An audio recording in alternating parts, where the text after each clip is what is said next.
Jackie cinemas நேயர்களுக்கு வணக்கம். நான் உங்கள் ஜாக்கி சேகர். இந்த எபிசோட் லோகன் திரைப்படத்துடைய வீடியோ விமர்சனம். பொதுவாக இருக்கிற எல்லா சூப்பர் ஹீரோவும் வயசாகிடுச்சு. அவங்களுக்கு உடல் உபாதைகள்லாம் வர ஆரம்பிச்சிடுச்சு. அவங்க ரிட்டையர்மெண்ட் ஸ்டேஜுக்கு வந்துட்டாங்க. ரிட்டையர்மெண்ட் ஆகிட்டாருன்னா அந்த கதாபாத்திரத்துக்கு அசிங்கமாகிடுன்றதுனால ஏதாவது ஒரு கதையை முடித்து அடுத்ததாக இளம் தலைமுறை அந்த இடத்த நிரப்புறதுக்கு அதே மாதிரியான சக்தியோடு வர்றதுக்கான ஒரு விஷயத்தை லீட் கொடுக்கறது தான் சமீப காலமான சூப்பர் ஹீரோக்கள் படத்தில் ஹாலிவுட்டில் நடந்துக்கிட்டு இருக்குது. அதுக்கு உதாரணம் ஜேம்ஸ் பாண்ட் படத்துலேருந்து நிறைய படங்கள் சொல்லலாம். ஏன்னா சமீப காலத்தில் பார்த்திங்கன்னா எல்லாருமே உதவாங்குவாங்க, எல்லாருமே சென்டிமெண்ட்டில் உள்ளார உட்காருவாங்க. அடுத்த கட்ட நகர்வுக்கு போகிற மாதிரியாக அந்த கதாபாத்திரங்களை சித்தரிக்கப்படுவதற்காக அந்த மாதிரி சென்டிமெண்ட் சீன்ஸ்லாம் நிறையா இருக்கும். ஏன்னா முன்னாடி நீங்கள் எக்ஸ்பென்ஸ் பார்த்தீங்கன்னா அடி தடி சண்டை அப்படி இப்படின்ற மாதிரி ஒரு பவர்ஃபுல்லான ஒரு பேக்கேஜாக இருக்கிறது சமீப காலமாக கொஞ்சம் சென்டிமெண்ட்ஸ்லாம் உள்ளார சேர்த்து வர மாதிரியாக வச்சுருக்காங்க. இந்த படம் மிக முக்கியமாக சென்டிமெண்ட்டுக்காகவே எடுக்கப்பட்ட ஒரு திரைப்படம். எக்ஸ்மேன் சீரீஸில் இது 10ஆவதும், வோல்வரின் சீரீஸில் இது 3ஆவதுமா இந்த படம் இருக்குது. ஆக்சுவலாக நம்மளுக்கு ஹியூ ஜாக்மேன் அப்படின்னா நமக்கு வோல்வரின் தான் ஞாபகத்துக்கு வரும். இந்த வோல்வரின் இதனுடைய லாஸ்ட் பார்ட் அப்படின்ற மாதிரி த எண்ட் அந்த இடத்துக்கு எடுத்துகிட்டு வந்திருக்கிறார். இந்த திரைப்படத்தை இயக்கியிருக்கிற ஜேம்ஸ் மேங்கோல்ட். இவர் தான் ஏற்கனவே வோல்வரின் படத்தையும் இயக்கினார். அதனால் சரி நாமளே இந்த கதாபாத்திரத்துக்கு ஒரு முடிவு கட்டிடுவோம் அப்படின்ட்டு இந்த திரைப்படத்தை இந்த படத்தை ஒரு சென்டிமெண்ட்டோடு இயக்கியிருக்கின்றார். வோல்வரின் என்ன பண்ணுறாரு, இந்த சண்டைவானா சச்சரவானண்டா அப்படின்ட்டு ஓரமாக மெக்சிகோ கிட்ட ஒரு டாக்ஸி ஓட்டி பிழைக்கிற மாதிரி ஒரு ஹைடெக்கான ஒரு காரை வச்சு ஓட்டி பிழைச்சிட்ருக்காரு. அவருடைய சகாவான சார்லஸ் சேவியர், அதன் பிறகு கேலிபன், இவங்க கூட அவர் அங்கே லைஃப் லீட் பண்ணலான்னு நினைக்கிறப்ப பிரச்சனை ஒரு குழந்தை ரூபத்தில் ஒரு பொண்ணு ரூபத்தில் வருது.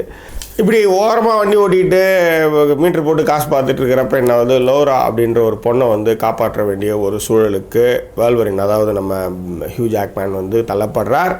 அந்த ப்ராஜெக்டை கையில் எடுத்ததுமே படம் பரபரப்புக்குள்ளாகின்றது. ஆக்ஷனோட துரத்தலும் நடக்கின்றது. இறுதியாக இந்த லோராவை அவர் காப்பாற்றினாரா இல்லையான்றது அந்த படம்.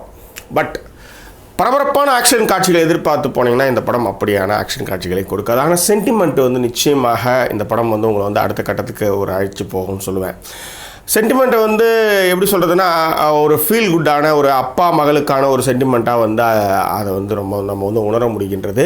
இந்த லூரா பொண்ணுக்கும் நம்ம ஹியூ ஜாக்மேன் மாதிரி கையில் கத்தி அதீத சக்தி வச்சு சண்டை போடுறா. ஸோ நம்மள மாதிரியே ஒரு கேரக்டர் அப்படின்றப்ப அந்த பெண் மீது அந்த குட்டி குழந்தை மீது ஒரு எதிர்பார்ப்பு வருகின்றது. பட் இந்த பசங்களாம் எப்படி உருவாக்கப்பட்டாங்க, இவங்க எந்த இடத்துலேருந்து தயாரிக்கப்பட்டார்கள், இவங்களை ஏன் வில்லன் திருத்துறான், என்ன காரணத்துக்காக திருத்துறான், அவங்க மாட்டினாங்களா இல்லையா, இதில் நம்ம வோல்வரின் ஹியூ ஜாக்மேன் என்ன பண்ணார், இவருடைய பங்களிப்பு என்ன அப்படின்றது தான் இந்த 2.25 மணி நேர படம். மிக நீண்ட படம்.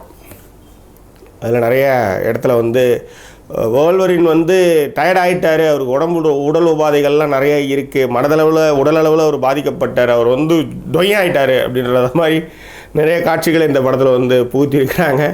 சில நேரத்தில் அது நம்மளுக்கே பார்க்குறப்ப அசதியாக இருக்குது. அவர் என்னதான் கடைசியாக 4 சிறப்பு சரைச்சி விட்டுட்டு அதே மாதிரி அந்த லுக்கில் அப்படியே ஓடுறா கூட நம்மளுக்கு அந்த என்ன சொல்கிறது, அது ஒரு மாதிரி அன்கம்ஃபர்டபுளாக அதை பார்க்க வேண்டியதாக இருக்குது.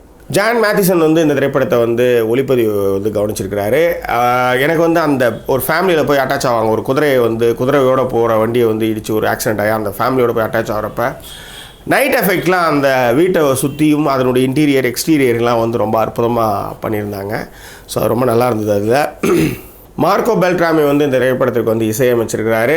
என்னை பொறுத்தவரையிலும் அந்த ஹியூ ஜாக்மேன் ஸ்பீடாக திரும்பவும் ஒடியாடுற அந்த வோல்வரினாக ஒடியாடுற அந்த காட்சியில் இருக்கிற பின்னணி இசை தியேட்டரில் மிகப்பெரிய ஒரு சவுண்டையும் சத்தத்தையும் ஒரு உற்சாகத்தையும் எழுப்புகின்றது. அதே நேரத்தில் சோகத்தையும் கொடுக்குதுன்னு வச்சுக்காங்களேன். ஆக்சுவலாக அந்த படம் 2029 நடைபெறுற மாதிரி காட்சி அமைச்சிருக்காங்க. அதுக்கு பெரிய வித்தியாசம்லாம் இல்லை. ஏன்னா ஒரு 10 வருஷத்தில் பெரிய மாற்றங்கள் இருக்காது அப்படின்ற மாதிரி தான் அவங்க எக்ஸ்டீரியர் ஷாட்ஸ்லாம் வச்சுருக்காங்க. இருந்தாலும் சார்லஸ் சேவியர் இருக்கிற அந்த இன்டீரியர், அந்த பெரிய இன்டீரியர் ரொம்ப அற்புதமான ஒரு இன்டீரியராக நான் பார்க்குறேன். எனக்கு படத்தில் நான் ரொம்ப இந்த மாதிரி ஒரு இடம் இருந்து இதில் ஒரு பெட்ரூம் இருந்தால் எவ்வளோ நல்லாயிருக்கும் அப்படின்ற மாதிரியான அந்த செட்டப் ரொம்ப நல்லாவே இருந்தால் அதில் அங்கங்கே ஹோல்ஸ், அது மூலமான ஒரு லைட்ஸு, அந்த இடமே பார்க்குறதுக்கு ஒரு ஆர்டிஃபிஷியலாக ரொம்ப அற்புதமான ஒரு இடமான ஒரு ஆர்ட் டைரக்ஷனுக்கு ரொம்ப பெஸ்ட்டாக இருக்கிற மாதிரி அந்த ஃபீல் இருந்தது. ஸோ ஓவரால் இந்த திரைப்படம் என்னென்னா புதிய குட்டி பசங்கக்கிட்ட வந்து சக்திகள்லாம் போகுது. அவங்க தான் இனிமேல் அடுத்த கட்ட நடவடிக்கைகள் அடுத்த கட்ட விஷயங்களுக்கு அவங்க வரப்போகிறாங்கன்ற சொல்கிறாங்க. பட் எனிவே இந்த குட்டி பசங்கக்கிட்ட இவ்வளோ சக்திகள் இருக்கும்பொழுதும் ஏன் வந்து வில்லன் குரூப் திருப்ப இவங்க பின்னன்கால் பிழையில் அடிக்கிற மாதிரி ஓடுறாங்க அப்படின்றது எனக்கு தெரியல. பட் அதுக்கு என்ன கதைன்னு தெரியல. ஏன்னா நம்மளுக்கு சப்டைட்டில் இல்லாமல் நம்ம வந்து ஒரு குன்ஸாக தான் பார்த்து புரிஞ்சிக்க வேண்டியதாக இருந்தது. சில இடங்களில் நம்மளுக்கு வந்து சில புரிதல்கள் இல்லாமல் பார்த்தோம். பட் அதுக்கு ஏதாவது காரணம் வச்சுருந்தா நீங்கள் சொல்லுங்கள். பட் என்னை பொறுத்தவரை இவ்வளோ சக்திகள் உள்ள வில்லனையே அழிக்கக்கூடிய இந்த குழந்தைகள் ஏன் தப்பித்து அவர்கள் ஓடும் மிலிட்ரிலாம் வர்றப்ப ஏன் ஓடுறாங்க அப்படின்றதான் ஒரு கேள்வி. பட் இருந்தாலும் இந்த லோரா அந்த பொண்ணு வந்து செம்மையாக நடிச்சிருக்குது. இந்த லோராவாக நடிச்சிருக்கிற டாஃபைன் கீன் அவங்க வந்து சூப்பரான பர்ஃபார்மன்ஸை கொடுத்துருக்காங்க.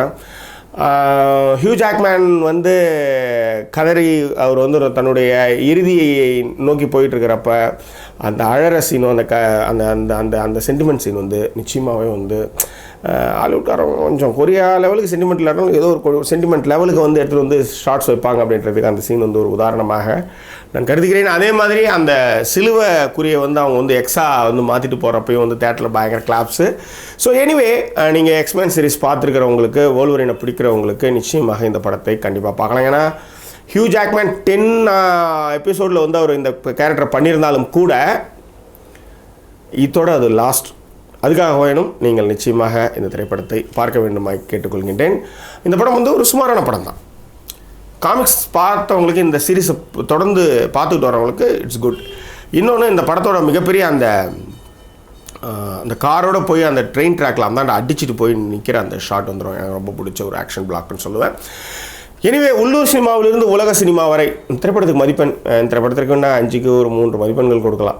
ஏன்னா பெரிய ஆக்ஷன் காட்சிகள்லாம் இல்லை. பட் இருந்தாலும் ஒரு சென்டிமெண்ட்டாக அந்த சீரிஸ் பார்த்த உங்களுக்கு வந்து இது பிடிக்கும்.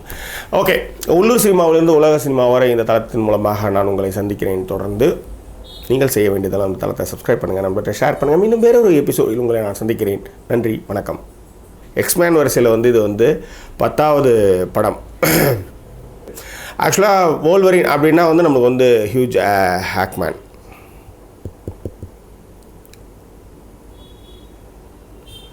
ஆக்சுவலாக வோல்வரின் அப்படின்னா நம்மளுக்கு வந்து ஹியூ ஜாக்மேன் தான். அவர் வந்து இந்த திரைப்படத்தில் வந்து ஆக்சுவலாக வந்து வோல்வரின் அப்படின்னா வந்து நம்மளுக்கு வந்து ஹியூ ஜாக்மேன் தான் ஞாபகத்துக்கு வரும். ஹியூ ஜாக்மேன் அப்படின்னா நமக்கு வந்து வோல்வரின் அந்த கதாபாத்திரம் தான் ஞாபகத்துக்கு வரும். ஸோ இந்த படத்தில் வந்து இறுதியான ஒரு முடிவை இந்த படத்து மூலமாக எடுத்திருக்காங்க. இந்த திரைப்படத்தை வந்து ஜேம்ஸ் மேங்கோல் அவர் தான் வந்து இயக்கியிருக்காரு. ஏன்னா அவர் வந்து வோல்வரின் ஆக்சுவலாக இந்த படத்தை வந்து எக்ஸ்மேன் மார்வல் காமிக்ஸ் படித்தவங்களுக்கு இந்த திரைப்படம் நிச்சயமாக பிடிக்கும். ஏன்னா இந்த படம் வந்து ஒரு ஸோ இந்த லோராவாக இருக்கிற அந்த பொண்ணு வந்து ஹியூ ஜாக்மேன் மாதிரி கையில் அந்த கத்தி வர மாதிரியான வோல்வரின் சக்திகள் வந்து அப்புறம் அதுக்கப்புறம் வந்து இந்த படத்திற்கான ஒளிப்பதிவாளர் ஜான் மேத்திசன் அவருடைய சினிமாட்டோகிராஃபியில் எனக்கு வந்து அந்த கரும்பு அந்த அந்த அந்த வீடு ஆக்சுவலாக அந்த படம் வந்து 1900 பட் இருந்தாலும் இவருடைய அந்த கேரக்டரில் நடித்த பொண்ணு வந்து செம்மையாக நடிச்சிருக்காங்க. அவங்க பேர் வந்து டஃபைன் கீன் ரொம்ப அற்புதமாக வந்து நடிச்சிருக்காங்க. மிக முக்கியமாக அவங்க பேசுகிறப்ப வந்து சின்னதாக ஃபஸ்ட்டு பேச ஆரம்பிக்கிறப்ப நம்மளுக்கு என்ன ஒரு மாதிரி இருக்குது அப்படின்ற மாதிரி ஒரு இது. அதுக்கப்புறம் இந்த லோராவா நடிச்சிருக்க டிஃபைன் கீன்